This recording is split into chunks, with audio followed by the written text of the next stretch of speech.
আমি একটু ওই যে গভর্নমেন্ট এবং প্রাইভেট হসপিটালের কথাটা একটু বলতে চাচ্ছি।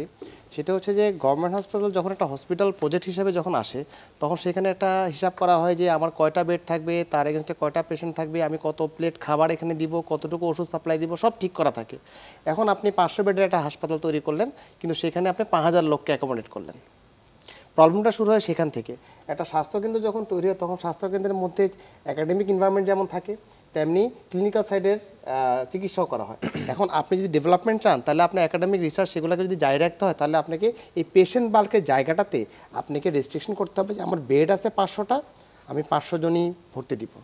এবং সেটার জন্য সরকার কী করতে পারে, সরকার ঠিক করবে।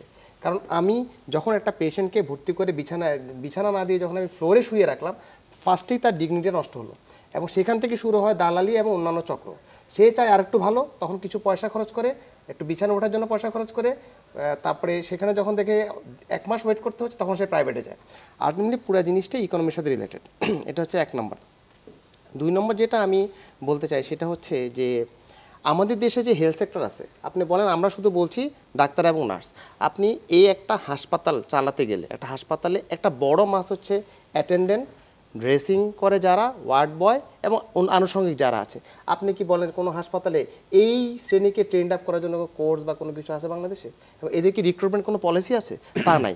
যে কারণে হচ্ছে ওই যে আনস্কিল পার্সোনালকে আমরা নিচ্ছি, ফলে তার প্রোভাইডেশন অফ দ্য সার্ভিস এই কনসেপশনই তার নাই। সো সে কীভাবে দিবে? নাম্বার 2। নাম্বার 3 হচ্ছে যে আপনারা যে বিভিন্ন স্বাস্থ্য সহায়ক কিছু কোর্স আছে, যেমন ম্যাথস আছে, অন্যান্য কিছু আছে, আসলে ওদের উদ্দেশ্যটা কি?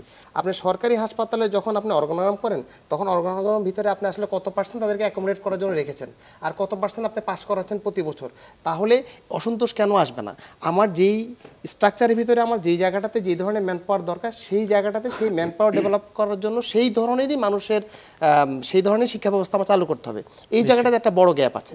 সো এই যে বললো যে নার্সের সংখ্যা কম, আমি মনে করি যে প্রাইভেট মেডিকেল কলেজের চেয়ে নার্সিং কলেজ এবং ইনস্টিটিউট বেশি করে আরও বেশি করে করা দরকার। কারণ হচ্ছে আমাদের আসলে 24 ঘন্টার মধ্যে 24 ঘন্টায় নার্স থাকে রোগীর সাথে, আর ডাক্তার থাকে ফর দ্য টাইম বিং।